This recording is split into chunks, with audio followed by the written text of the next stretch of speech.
A gente então se pergunta, se a Bíblia ensina tão claramente que Jesus é o Cordeiro de Deus e que em Isaías 53, o servo sofredor que é mencionado naquela profecia tem uma relação direta com a pessoa de Jesus, por que as pessoas no tempo de Cristo o rejeitaram como Salvador? Tem explicação para isto. Bem-vindos, alunos e professores da Escola Sabatina, para o tema desta semana, Compreendendo o Sacrifício. Nos tempos antigos, os pagãos ofereciam sacrifícios, as oferendas, em algum sentido para aplacar a ira do Deus que eles acreditavam.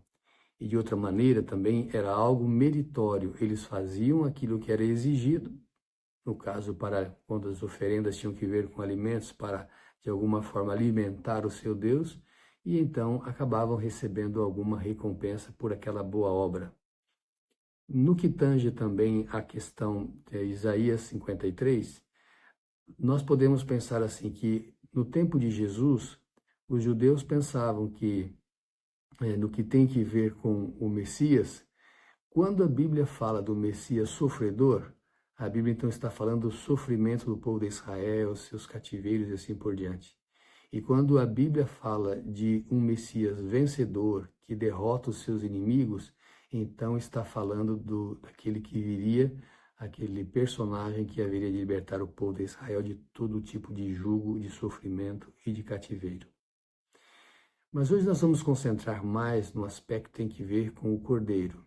Vejam, nos povos pagãos oferecia-se sacrifícios para aplacar a ira do Deus que estivesse irado, para atender à sua vontade e pelas obras pessoais, então, alcançar algum mérito, algum favor da sua divindade. Na Bíblia Sagrada, quando fala de ofertas, não tem nada que ver com as obras humanas para alcançar o favor divino. Se você pensar bem, embora as ofertas sejam humanas, sejam feitas pelo ser humano, dedicadas a Deus, por outro lado, a oferta você vê em todo o contexto do Antigo Testamento e o seu cumprimento no Novo Testamento, tem que ver com Deus oferecendo algo para o bem do ser humano. Então, as ofertas, o que tem que ver com a Bíblia Sagrada, o sacrifício do cordeiro, dos animais que Deus exigiu no tempo do ritual do santuário, e mesmo antes, você vai ver isto, que Abel também traz o primogênito das ovelhas para sacrificar para Deus. Então, quando você olha para esse aspecto aí, no que tem que ver com esse sacrifício, está o fato de Deus enviar seu Filho para morrer pelo ser humano. Então, é Deus quem faz a obra e oferece ao ser humano a salvação. Nós vamos pensar um pouquinho sobre isso, mas vamos ler o verso para memorizar. E cantavam um cântico novo, dizendo: digno és de pegar o livro e de quebrar os selos, porque foste morto e com o teu sangue compraste para Deus os que procedem de toda tribo, língua, povo e nação. Apocalipse 5, verso 9, é a visão que João tem do trono de Deus, e da dignidade de Jesus em oferecer a salvação pelos seres humanos. Primeiro como leão, que foi mencionado, o leão da tribo de Judá, o vencedor, conquistador, mas João vê um cordeiro como que sendo morto, e é por meio do sangue de Cristo, o Cordeiro de Deus, que tira o pecado do mundo, que então ele tem o direito de oferecer para a humanidade o perdão, a vida eterna, a reintegração ao jardim do Éden restaurado. Então vamos pensar mais detidamente nessa questão do oferecimento, do sacrifício, Primeiramente, assim, vamos pensar na atitude de Abel, que é a primeira menção de sacrifício feito na Bíblia, Gênesis 4, verso 4, e Abel também trouxe dos primogênitos das suas ovelhas e da sua gordura e atentou o Senhor para Abel e para a sua oferta. Então, Abel era um pastor e trouxe para Deus o sacrifício dos primogênitos das suas ovelhas. Caim, seu irmão, era um agricultor.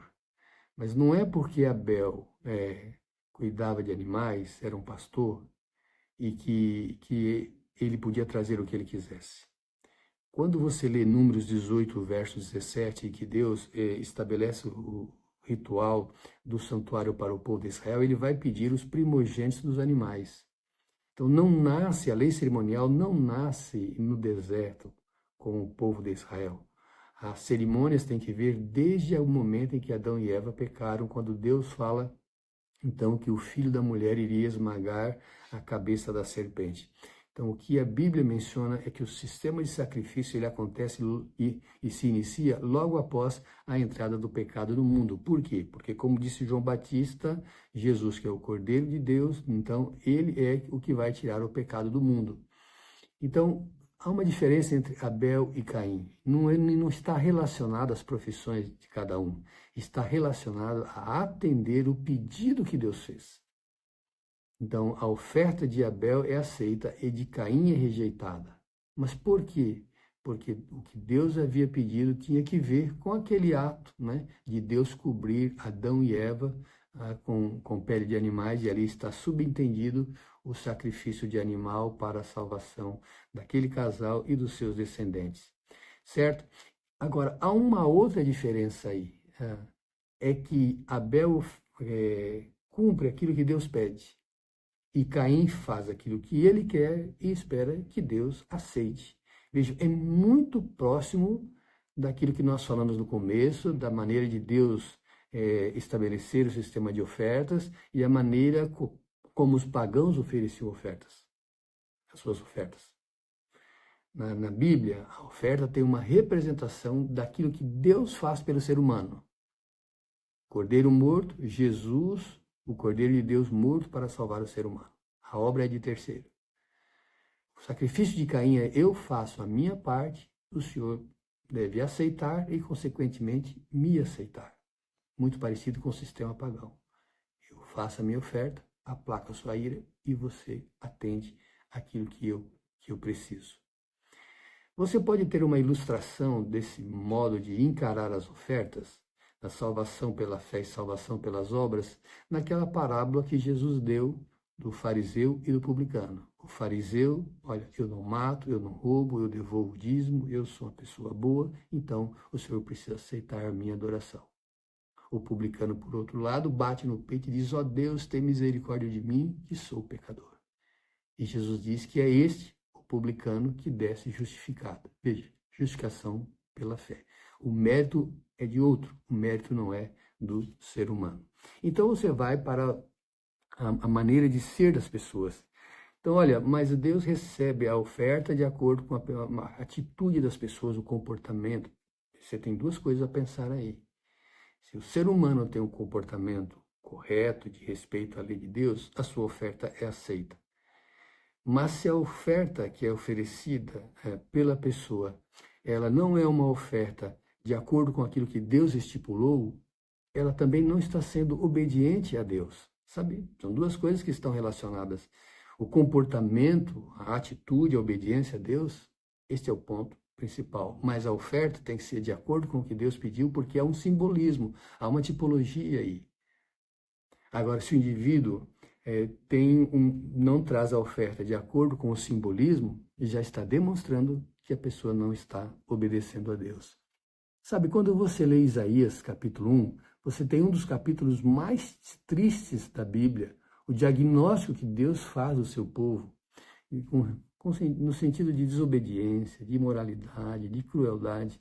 E eu queria ler com você, porque Deus está dizendo nesse texto: olha, eu não quero seus sacrifícios, eu não estou cansado das suas ofertas. Então veja, o comportamento relacionado com a dignidade esperada por Deus daqueles que dizem conhecer e fazer a sua vontade. Eu quero ler com você o verso 11 e também o verso 15 de Isaías capítulo 1, onde Deus fala por que ele não aceita as ofertas do seu povo naquela ocasião. De que me serve a minha multidão de vossos sacrifícios, diz o Senhor? Já estou farto dos holocaustos, de carneiros e da gordura de animais cevados, nem me agrado de sangue de bezerros, nem de cordeiros, nem de bodes. E aí então você tem o verso 15. Por isto, quando estendeis as vossas mãos, escondo de vós os meus olhos, e ainda que multipliqueis as vossas orações, não as ouvirei, porque as vossas mãos estão cheias de sangue. Por que Deus não aceita a oferta, o sacrifício ali? Ele estava no padrão, mas o comportamento não era aquilo que Deus esperava do seu povo. Então, trazer a oferta errada ou trazer para Deus o comportamento errado São itens que não correspondem àquilo que Deus espera de um adorador. Leia com calma Isaías capítulo 1 e você vai ver que diagnóstico, que quadro que Deus faz do seu povo. E aí, por isso, você tem o chamado de mais um profeta, Isaías, que está relacionado com a corte e que vai repreender o povo de Israel. Você já começa por esse próprio capítulo 1, embora Isaías também vai admitir a sua pecaminosidade no capítulo 6, quando ele fala para Deus, olha, ai de mim, sou um homem impuro e habito num povo de impuros lábios, né? Isso a gente vai tratar um pouquinho daqui a alguns instantes na lição desta semana. Muito bem, a lição também fala do sangue de touros e bodes, e eu queria ler com você o texto que está em Hebreus, capítulo 10. Esse texto também é muito interessante porque vai falar da transição, né, daquilo que era o sistema de sacrifício do Antigo Testamento para o sacrifício de Jesus, o Cordeiro de Deus, né?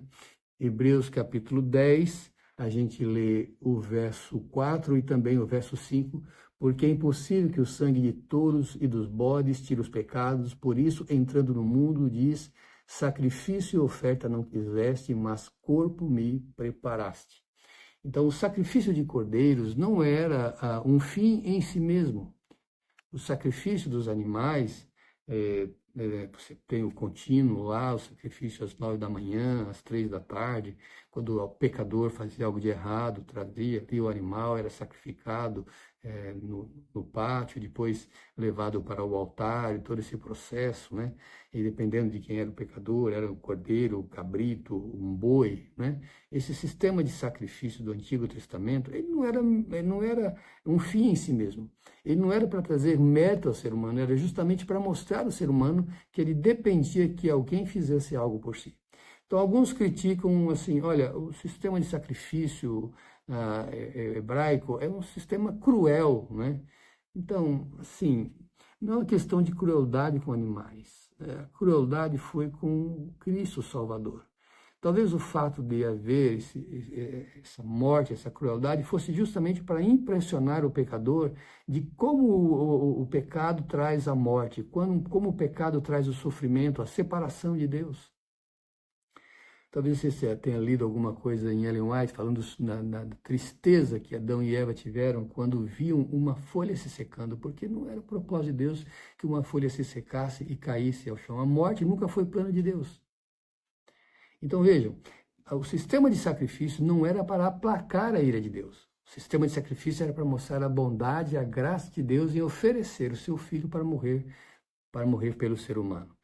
E isso é tão real, né? Porque quando Jesus morre, a Bíblia menciona em São Marcos 15:38 que o véu do templo se rasga de alto a baixo, o véu que separava o lugar santíssimo do lugar santo. O lugar que o sumo sacerdote entrava uma vez por ano e lugar santo onde o sacerdote entrava todos os dias para oferecer ali sacrifícios pelo ser humano, sangue e assim por diante. Então, vamos pensar nisso daí. O sistema de sacrifícios estabelecido para Israel e que se iniciou desde a queda de Adão e Eva, esse sistema de sacrifícios apontava para Jesus. E é isto que Paulo, ao escrever aos Hebreus, ele menciona e fala assim, olha, é uma expressão dada pelo Messias, né? O sangue de bodes, de touros, eles não são suficientes, eles são impossíveis para tirar os pecados. Por isso o Senhor me preparou o corpo.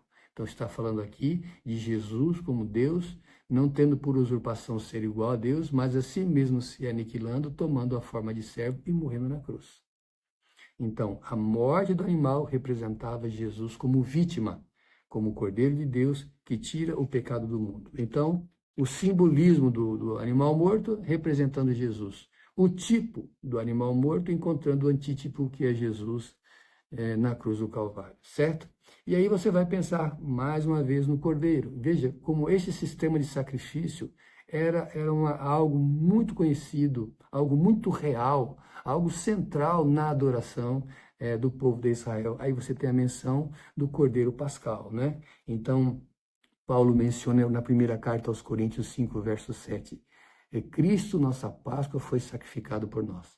Assim como a Páscoa, como eles ofereciam aquele cordeirinho de 1 ano de idade, né? Na noite em que o povo de Israel foi liberto do Egito, Deus falou, então, olha, vocês peguem um cordeiro de um ano de idade, sem defeito, e vocês ofereçam, coloquem o seu sangue nas ombreiras da porta e na verga da porta, né? E o anjo vai passar, o anjo destruidor, ele vai matar todos os primogênitos, mas ele vai passar por alto, né? Aqueles que tiverem a casa marcada com sangue, né? E você, em Êxodo 12, verso 13, você tem a palavra pacá, que é passar, passar por alto, pular, né? Ou a própria expressão Páscoa, em Êxodo 12, verso 11, quando fala da Pessá, da Páscoa, né? Então, a Pessá tem que ver com a passagem, né? O fato do anjo passar e não matar os primogênitos do povo de Israel, que seria libertado do Egito, né? Então você tem essa noção de que aquele cordeiro que era sacrificado na Páscoa ali, e que tinha uma representação direta da libertação do povo de Israel da escravidão egípcia, depois Jesus então vai pegar 2 emblemas da comemoração da Páscoa, da celebração da Páscoa, o pão e o vinho, e vai falar, olha, esse pão é o meu corpo, ferido por vocês, o vinho representa o meu sangue. Quer dizer, então, os emblemas da Páscoa estão relacionados com o sacrifício de Jesus. E, de modo especial, você tem, então, o cordeirinho, que é morto, certo? Cordeiro é o filhote da ovelha, né? Quando ainda muito tenro em sua idade, né? Então, você tem o carneiro maior e você tem o cordeirinho. E aqui a especificação que devia ser macho de 1 ano. Então, mais uma vez, então, o cordeiro tem a representação de Jesus. A Páscoa ela vai encontrar o seu significado com a morte de Jesus na cruz. E em Isaías, primeira carta aos Coríntios, capítulo 15, verso 45, vai mencionar que Jesus é o último Adão. Então, o primeiro Adão foi feito alma vivente. O segundo Adão, espírito vivificante. O primeiro Adão recebeu a vida de Deus, cometeu pecado e morreu. O segundo Adão, Jesus, ele tem vida própria e ele morre pelo ser humano para oferecer vida. Então, ele é fonte de vida, ele oferece vida. Então, Jesus, o seu sacrifício pôde ser aceito por Deus e pode nos libertar dos nossos pecados, de acordo com Apocalipse, capítulo 1, né? Por quê? Porque Jesus viveu em estrita obediência à lei de Deus. Nem em pensamento Jesus pecou. Então Jesus oferece a sua morte, ele não era pecador, mas ele assume os pecados da humanidade. Lembra que nós já estudamos que se Jesus morreu, todos morreram com ele, quer dizer, Jesus tem autoridade com a sua morte para oferecer a vida eterna para todos os seres humanos. Então Adão foi feito alma vivente, Jesus espírito vivificante. Um tinha vida derivada e precisava continuar obedecendo para continuar recebendo esta vida. O outro é fonte de vida e oferece vida e também foi obediente a Deus em todos os aspectos, por isso pôde oferecer a sua morte de forma vicária em favor do pecador. Muito bem, você sabe que então o sacrifício tem que ver com o templo e Jesus sempre esteve junto ao templo, né? Jesus ensinava lá no templo. Em Ageu capítulo 2, fala que virá o desejado de todas as nações, né? Menciona que, apesar de o segundo templo ele ser inferior em glória, os próprios materiais, né? No segundo templo não há manifestação do Shekinah que houve quando Salomão fez a oração de dedicação do templo a Deus, né? Então veio uma fumaça e cobriu ali o lugar santíssimo, até mais porque os sacerdotes não conseguiam oferecer ali o sacrifício pela nuvem que apareceu. 1 Reis, capítulo 8, versos 10 e 11 menciona isto. Então você tem assim, a construção do primeiro templo, o seu resplendor, a sua glória, a manifestação do poder de Deus ali, a Shekinah, certo? Mas em Ageu, capítulo 2, diz que a glória do segundo templo será maior que a glória do primeiro templo, né? Aceito como chamado Templo de Salomão. Então, no segundo templo, os materiais são inferiores para a construção do templo. No segundo templo, não há manifestação visível do Shekinah. Mas por que o segundo templo seria maior em sua glória do que o primeiro templo construído por Salomão? Porque no segundo templo entraria o desejado de todas as nações. Jesus entraria ali. Sabe, e eu gosto de uma expressão que está em 2 Crônicas, capítulo 6, verso 18, quando Salomão menciona assim, nem o céu dos céus podem te conter. Veja, no segundo templo, quem aparece é o próprio Deus em forma humana. Jesus ensinou muitas vezes no pátio dos gentios. E há a menção dele ensinando também junto ao gasofilácio, e ficava esse gasofilácio lá no pátio das mulheres. Vocês sabem que no templo restaurado por Herodes havia quatro pátios, né? Então você tinha o pátio dos gentios, o pátio das mulheres, o pátio dos homens e o pátio dos sacerdotes, né? E Jesus ensinava normalmente no pátio dos gentios e eventualmente no pátio das mulheres. Então, Jesus, Deus em forma humana, vai ao segundo templo, né?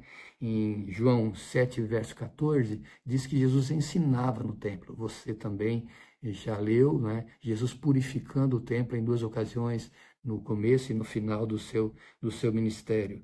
E Isaías 7, verso 14, vai falar também desse Deus conosco, que é citado por Mateus no capítulo 1, verso 23. Então, a presença de Jesus no templo vai demonstrar que a glória do segundo templo é maior do que a do primeiro, porque o próprio Deus está ali, curando, abençoando e ensinando.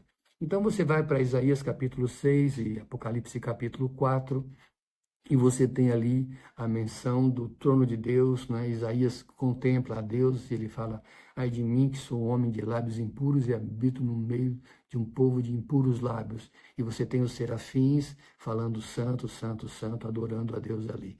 Na visão de Apocalipse capítulo 4 e Apocalipse capítulo 5, você tem também a visão do trono de Deus, né?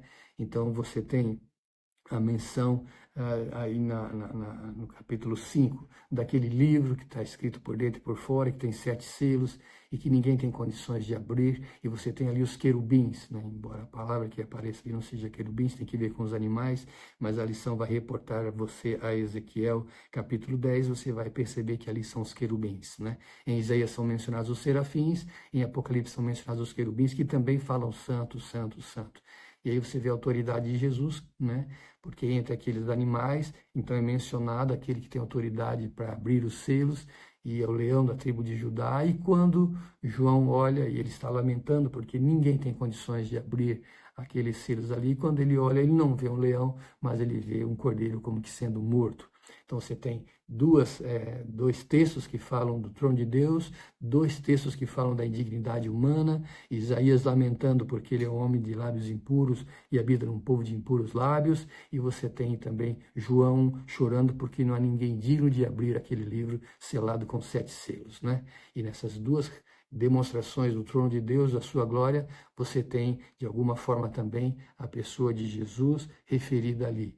Em Isaías é pedido quem há de ir por nós, quem há de pregar, e esse texto depois é apresentado não somente como uma relação com o Pai, mas também é apresentado como relação com o Filho e com o Espírito Santo. Em outra ocasião, a gente trata desse assunto em detalhe, se Deus assim permitir, certo?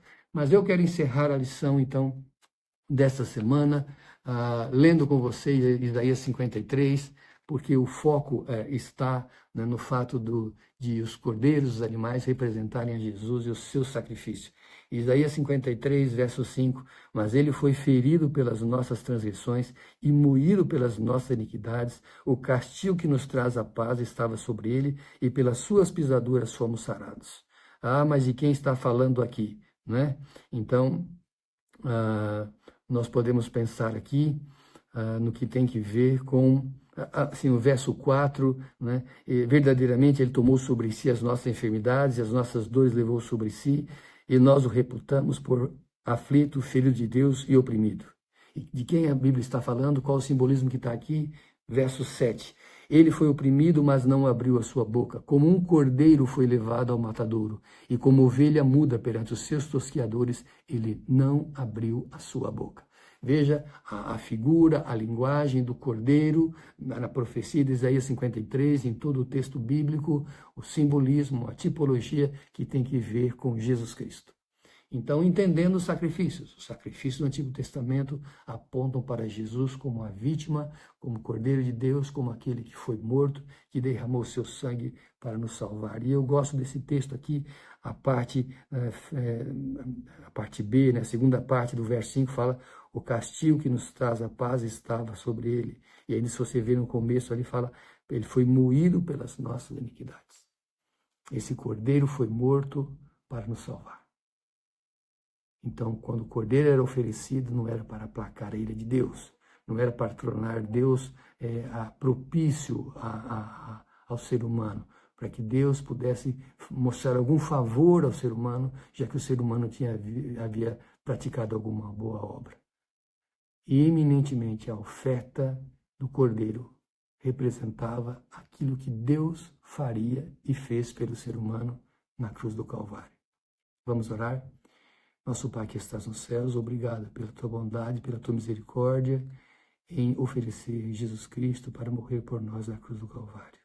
Que este foi ferido pelas nossas iniquidades, moído pelos nossos pecados, possa ser aceito por todos nós. E, enfim, temos o privilégio de viver com Ele, aquele que verá o fruto do seu trabalho, do seu sacrifício e ficará satisfeito, conforme está em Isaías 53. Por favor, Senhor Deus, pela tua graça e bondade, nos aceite no teu reino. É o que pedimos, em nome de Jesus. Amém.